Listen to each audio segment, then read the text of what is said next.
You will hear some people talking about getting exercise. First, you have some time to look at questions 1 and 2.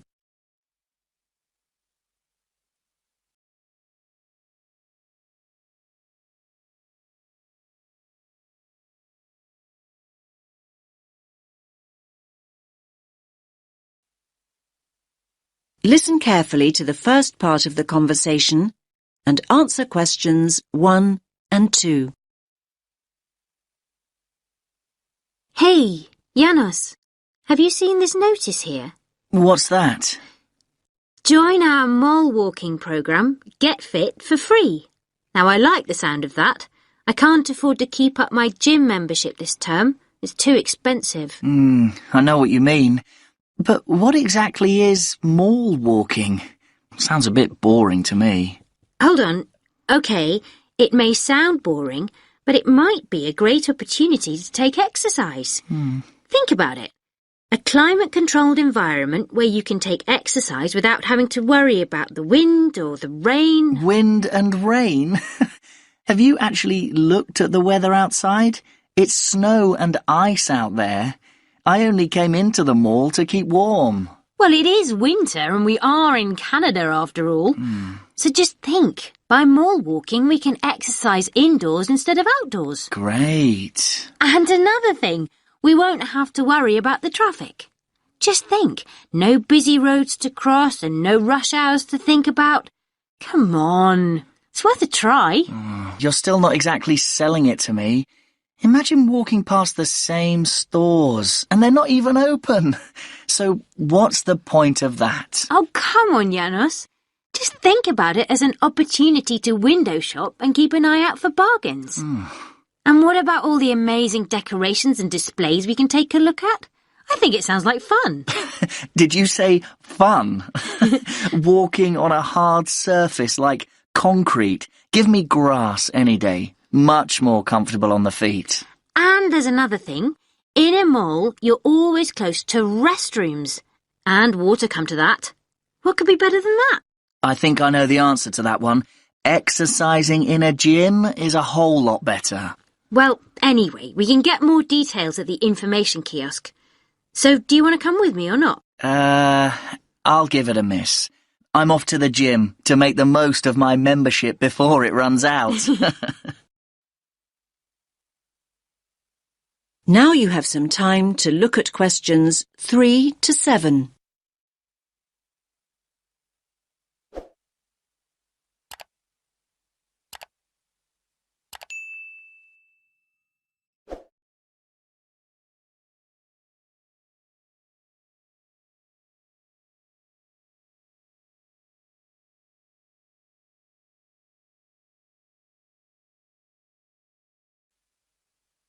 Now listen to the next part of the conversation and answer questions 3 to 7. Hello. I'd like more information about the mall walking program. Great. We're always looking for new members. Can I just ask you how you found out about the program? On the notice board on the first floor. Oh, that's great. Most of our new members come through the website or through friends. Good to know people still read the notice board here in the mall. Yes, I guess so. Now, let me give you some details. The programme runs weekdays, Monday through Friday. And it's an early start. Wait for it. Walkers meet at 7 a.m. 7 a.m? That is pretty early. But come to think of it, my lectures start at 9 most mornings, so I would be able to make it back to the campus in plenty of time. Great. Actually, most members go straight on to work or college after their walk, so you're not alone. Now, our members meet here on the ground floor. Here at the information kiosk? No, just over there at the food court. Oh, the food court. OK. Yes, just follow the smell of coffee. Normally about 10 to 15 people show up for each walk, but numbers can vary. So, up to 15 in a group. That's an ideal number. Glad it's not 50. And how long do the walks last? You can expect to walk for 1 hour, but some groups do less, half an hour or so, and a few groups even do up to an hour and a half, so it's best to check when you arrive. Which day were you thinking of starting? Now you have some time to look at questions 8 to 10.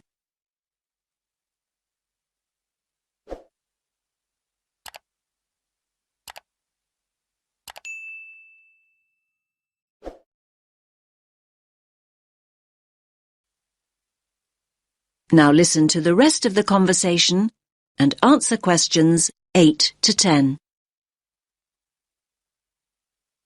Well, next Monday would work for me. Morning lectures have been cancelled, so I would have plenty of time. Monday the 4th of February? Yes, that's right. OK. So let's get your details. Can you give me your full name? Anya Karchevskaya. Can you spell your surname, please? Yes. Karchevskaya.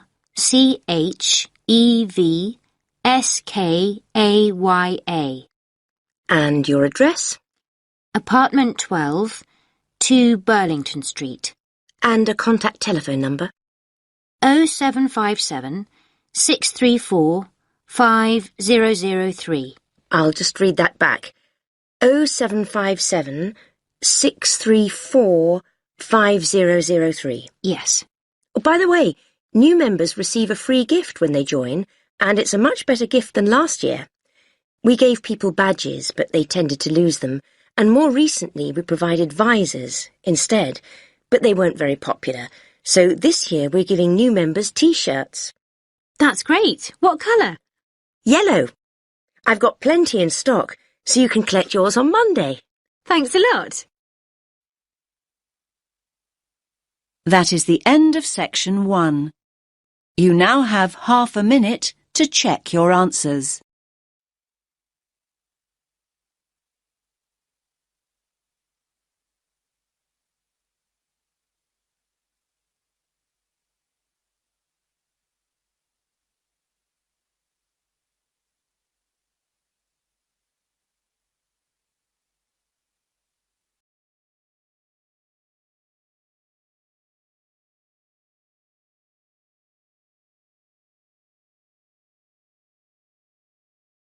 Now turn to section 2 on page 4.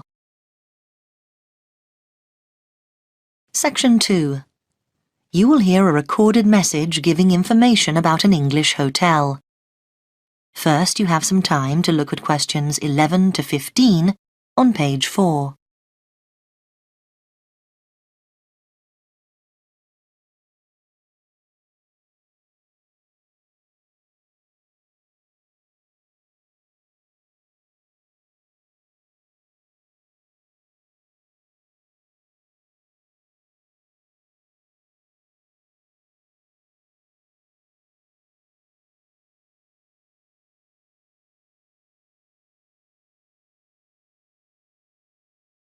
Now listen carefully and answer questions 11 to 15. Welcome to the Bridge Hotel Information Line.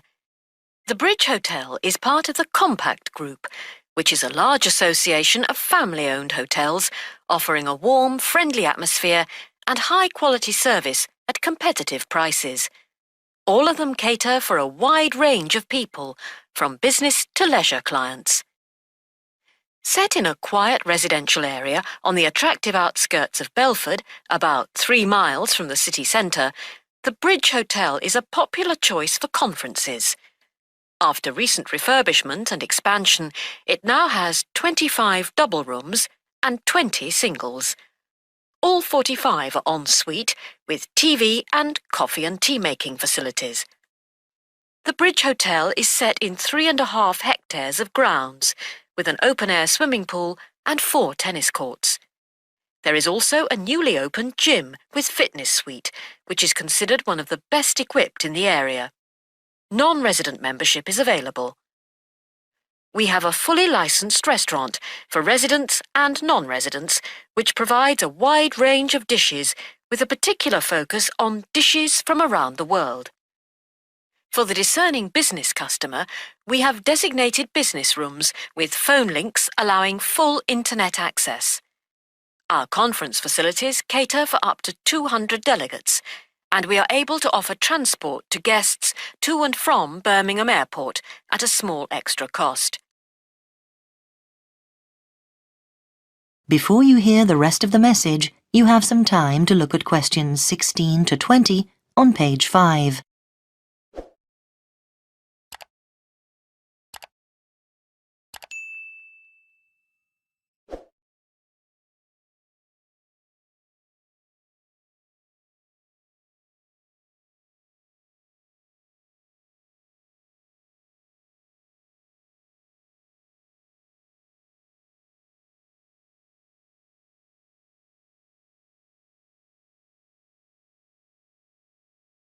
Now listen and answer questions 16 to 20.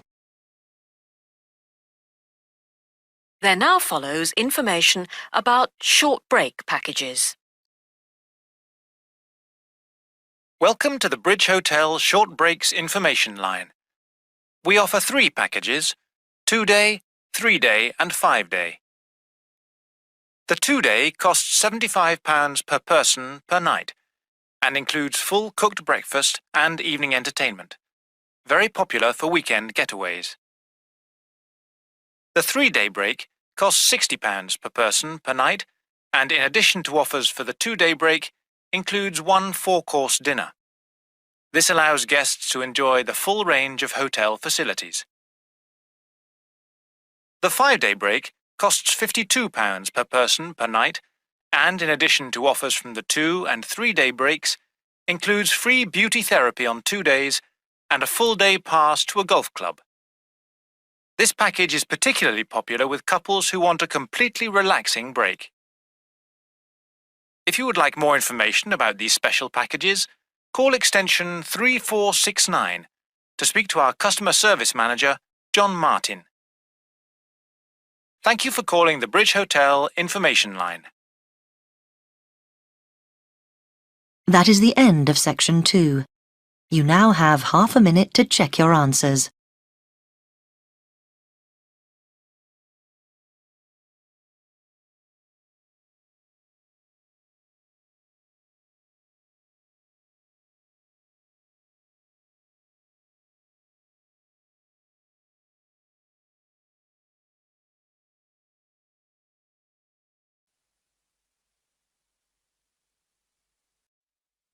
Now turn to section 3. Section 3. We'll hear 2 students talking about reading. First, you have some time to look at questions 21 to 24.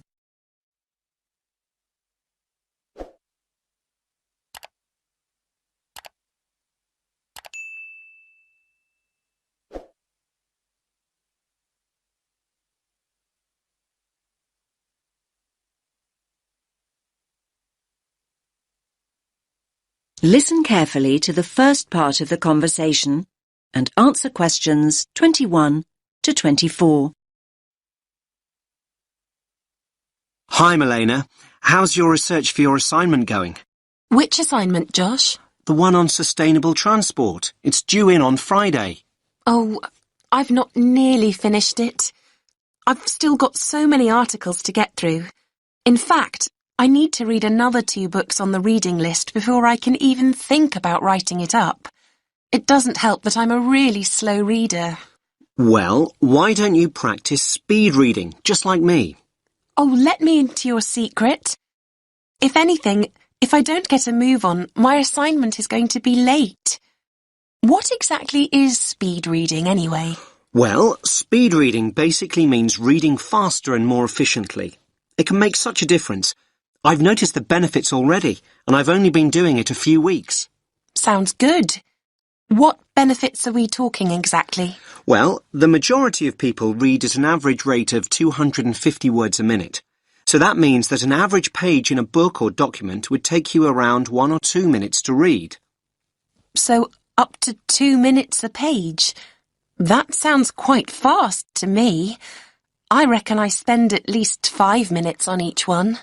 But just think about it. Imagine if you could double that rate to 500 words a minute. You could zip through all the articles and books in half the time. Another thing is that it can help you understand the basic structure of an idea or an argument much better. Now you have some time to look at questions 25 to 30.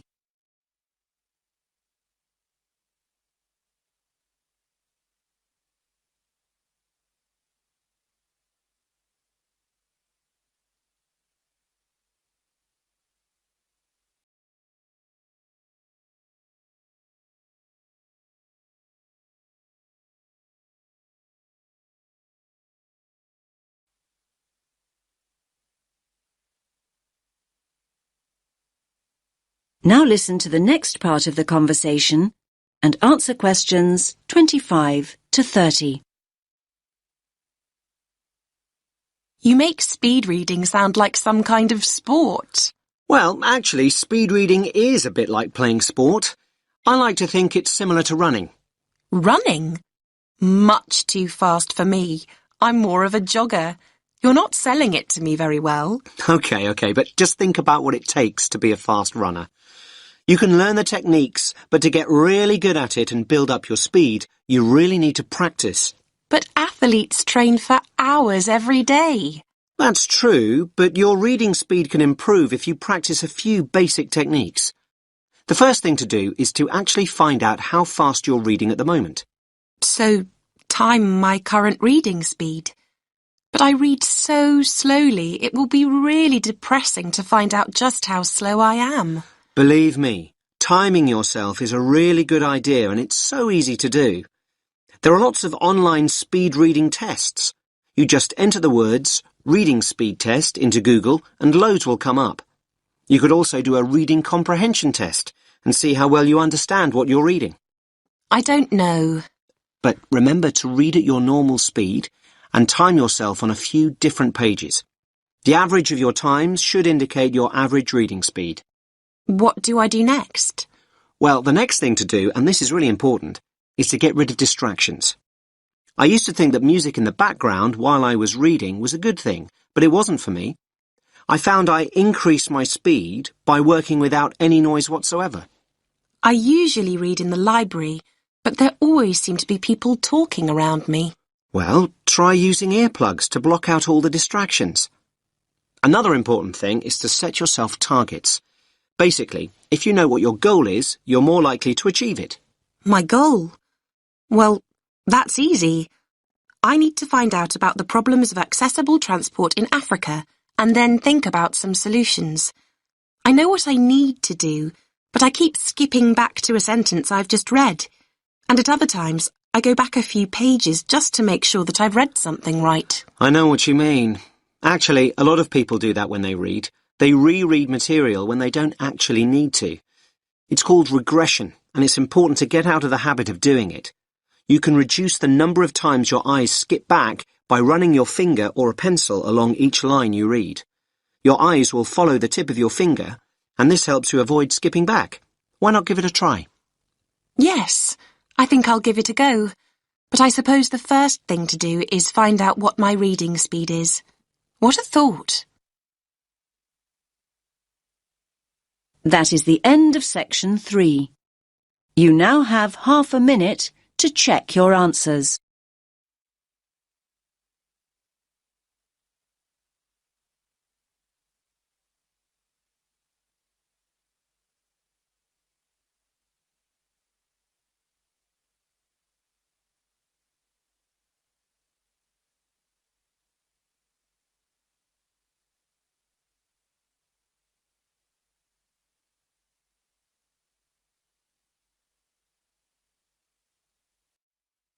Now turn to Section 4 on page 8. Section 4. You will hear a talk by a university lecturer in Australia on a type of bird called a peregrine falcon. First, you have some time to look at questions 31 to 40 on pages 8 and 9.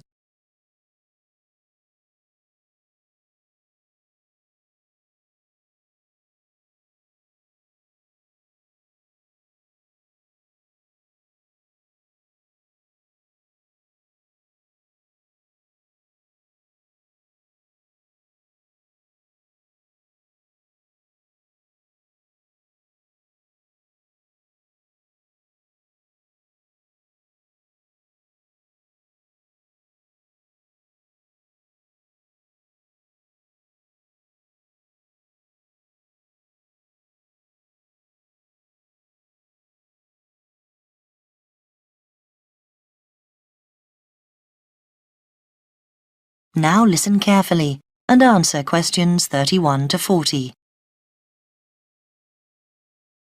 I'm Professor Sam Richards, and I've come as the third guest lecturer on this course in Australian birds of prey.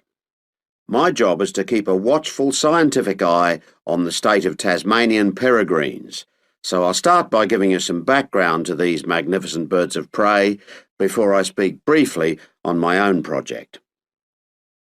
Peregrine falcons are found on all continents with the exception of Antarctica, so don't go looking for them at the South Pole.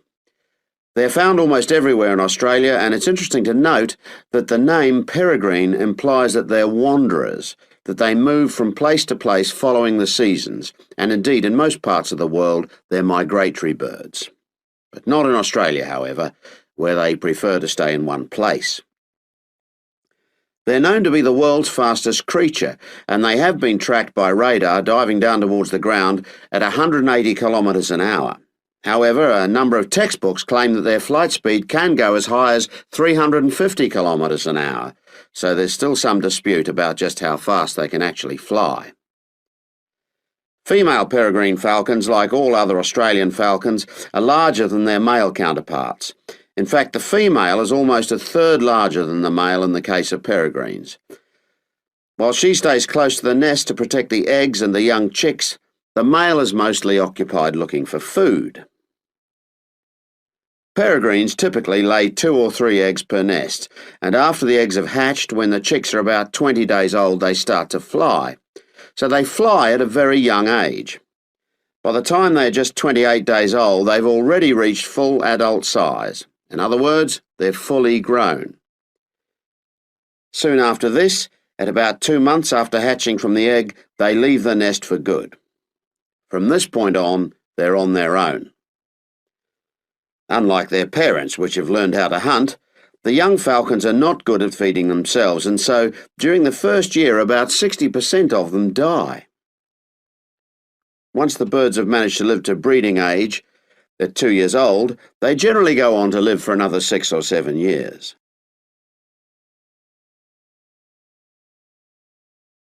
When we come across nests with young chicks, the first thing we do is catch the chicks before they're able to fly. We have to catch them at an early age. We then attach identification rings to their legs. These rings are made of colour-coded aluminium, and they allow us to identify the birds through binoculars later in their lives. Thirdly, because we need to know how many males and how many female chicks are being born, we note the sex of the chicks. Noting the sex of the birds is a vital part of our research, as I will discuss later. The next thing to do is to take a blood sample from the chicks. We take the blood sample so that we can check the level of pesticide in their bodies. Peregrine falcons can build dangerous quantities of pesticides in their bloodstream by feeding on smaller mammals, which in turn feed on crops grown on farms where pesticides are used.